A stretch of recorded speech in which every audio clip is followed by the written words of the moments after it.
Muita gente hoje, por exemplo, prefere ganhar Bolsa Família do que trabalhar. Muita gente, todo mundo sabe disso. Sim. Porque você ganha o dinheiro, você não precisa trabalhar, cai do céu. Não cai do céu, cai do nosso bolso, né? Cai do céu. Então, assim, nós seres humanos, a gente tende a fazer opções que sejam mais rápidas, com menos problema para você chegar lá, né? E aí você pega um jovem como esse, que escolhe, você citou ser motoboy, né? Então, se ele conseguir ser motoboy, e aí é um dos papéis históricos que a Revolução Evangélica tem feito no Brasil, independente do que você acredita em Deus, isso não interessa para quem está analisando o fenômeno,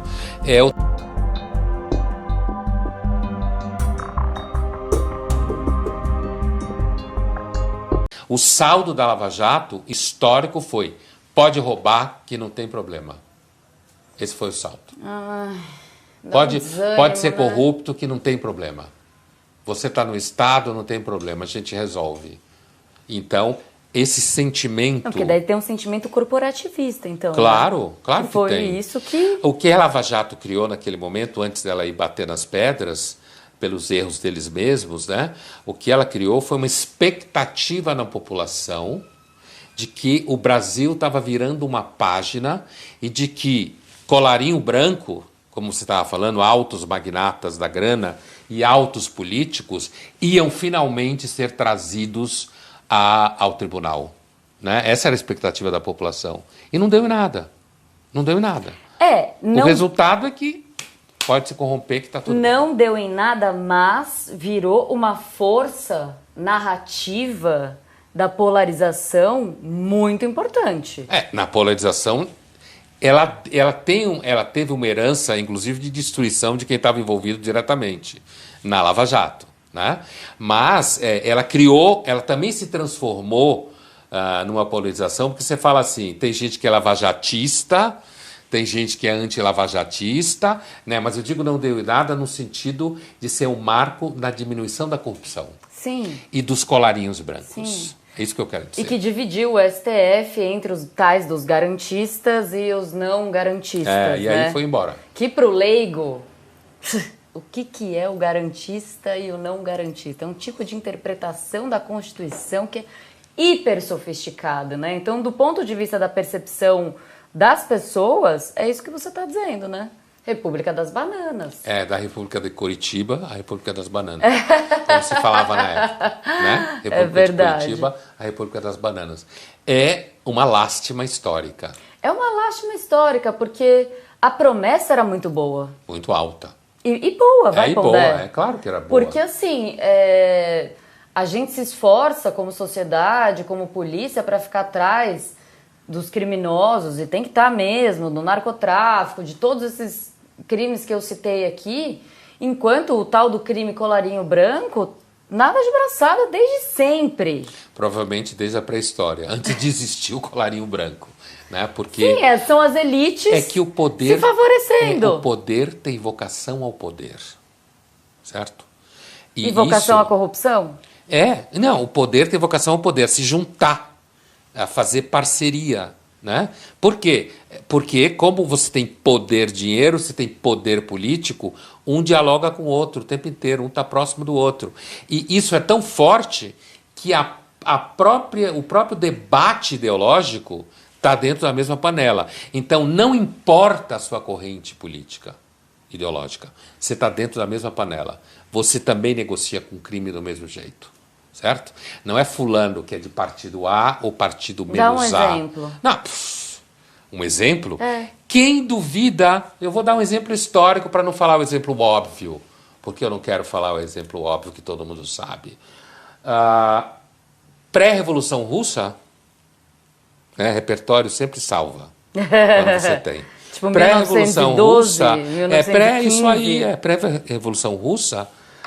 quando você estuda a Revolução Russa, o dinheiro que os bolcheviques usavam, além do dinheiro que eles tinham de doação de grandes nobres que eram pró-Revolução Russa, que eram comunistas e tal, você tinha toda uma linha de crédito, né? Que vinha de assalto a banco, sequestro, certo? que alimentava os bolcheviques. É isso que eu estava dizendo. Pouco importa a sua linhagem ideológica, a ideia que existe uma linha ideológica que combate isso é terraplanismo. Qualquer ideologia pode participar desses crimes de elite que você está falando aí. Inclusive quando está em disputa o poder político. Portanto, ali na história da Revolução Bolchevique, parte do dinheiro dos bolcheviques vinha também dos alemães durante a Primeira Guerra, né, para tirar a Rússia da Primeira Guerra e fechar a frente da Primeira Guerra contra a Rússia, como aconteceu, mas vinha de crime. E tinha pessoas pontuais que trabalhavam nessa frente. Eu sei, inclusive, de um nome que eu não vou citar aqui, de uma família que estava super envolvida, um sujeito, né? Um sobrenome de um sujeito que estava envolvido no financiamento de dinheiro criminoso dos bolcheviques. Então, eu estou lá na Rússia, não estou falando de ninguém. Estou lá na história. Estou lá em 1915. Eu estou lá na história. Faz mais de um século. É isso aí. Tem um livro, reportagem, que foi recém-lançado, do Bruno Abud. E ele faz um apurado de jornalismo investigativo para compor o universo multifacetado dos traficantes de elite no Brasil. Numa realidade paralela ao cotidiano sangrento das guerras às drogas nas periferias, emergem aqui diversas tramas nas quais circulam os mais variados tipos.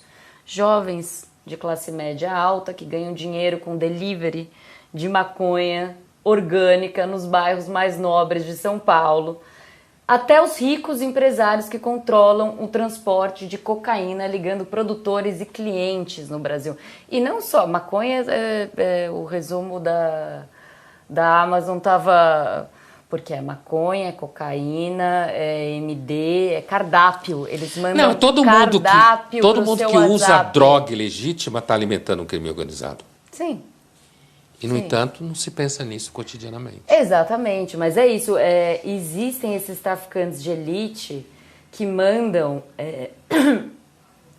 cardápios para o WhatsApp dos endinheirados paulistanos, que é onde, né? Eu já vi. Então, tem tudo. Quando você sai da elite, eu lembro de uma vez uma aluna falando numa aula em que ela tinha vindo de uma comunidade, né? Cresceu numa comunidade, tinha saído já.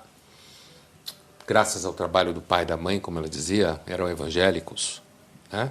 E ela remetia isso à proteção que ela recebeu quando vivia na comunidade, para não ter o destino que muitas meninas tinham na comunidade. Engravidar.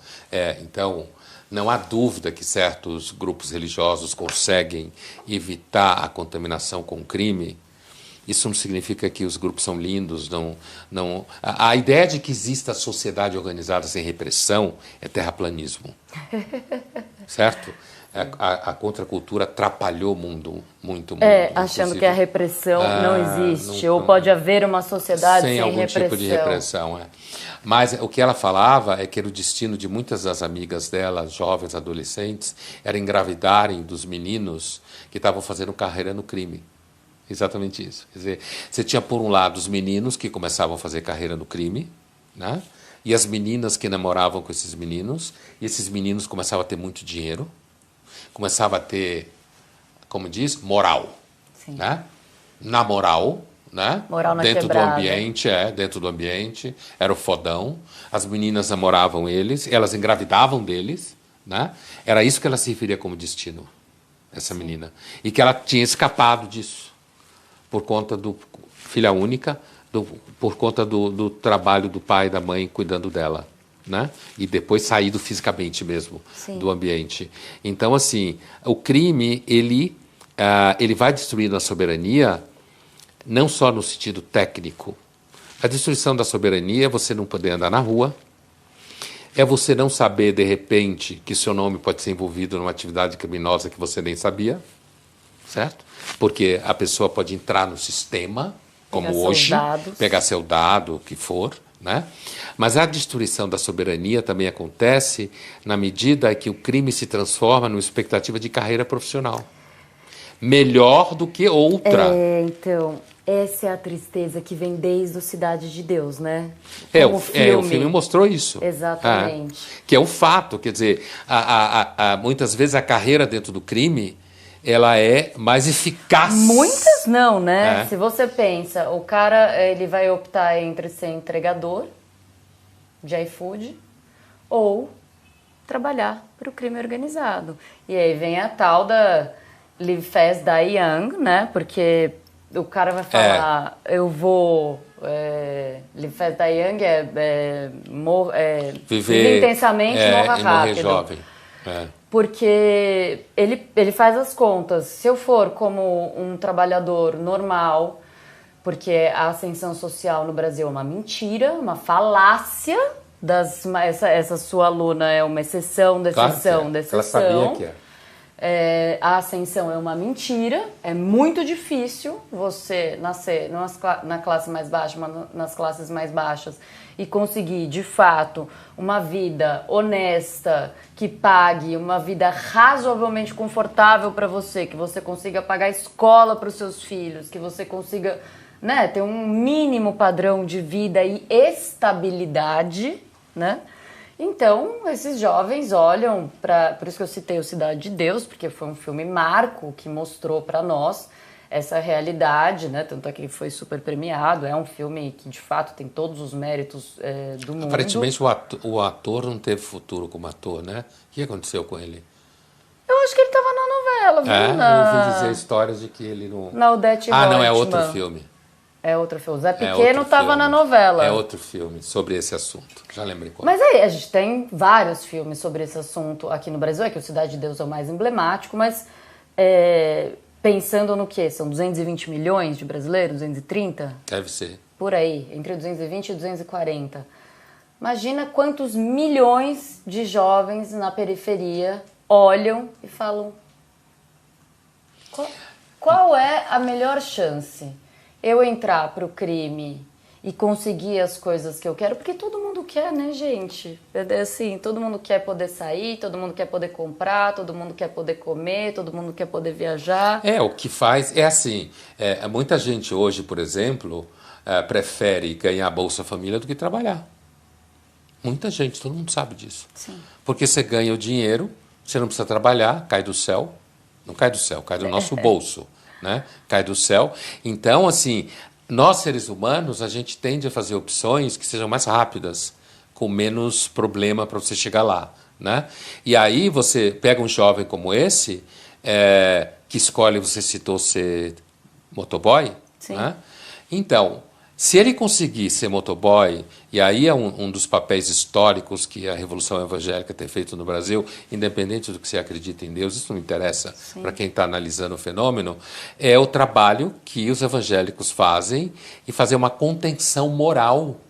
Aquilo lá que a contracultura esculhambava e cuspia em cima, certo? Uma contenção moral da bandidagem na vida, de você não fazer escolhas criminosas, dizendo que você está combatendo a opressão, certo? Como se gosta de falar, e na realidade você está fazendo escolhas criminosas. Então, a ideia de um narco-estado mais dramática é a ideia de que você vai paulatinamente perdendo a confiança de que o Estado tem violência legítima. A gente começava a falar do monopólio da violência legítima, né?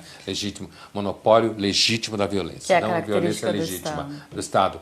Então você vai perdendo a crença de que esse monopólio seja legítimo, porque você começa, um dado aqui, uma referência ali, escândalos financeiros só ajudam. Exato. Porque quando você pensa numa grande empresa, ou seja lá o que for, ou no mercado específico que está envolvido com crime, é evidente que você tem agentes públicos envolvidos na mesma história. Há uma promiscuidade, o poder é promíscuo, né? Por isso que é esse esforço para manter ele separado e não tomar café da manhã em Brasília.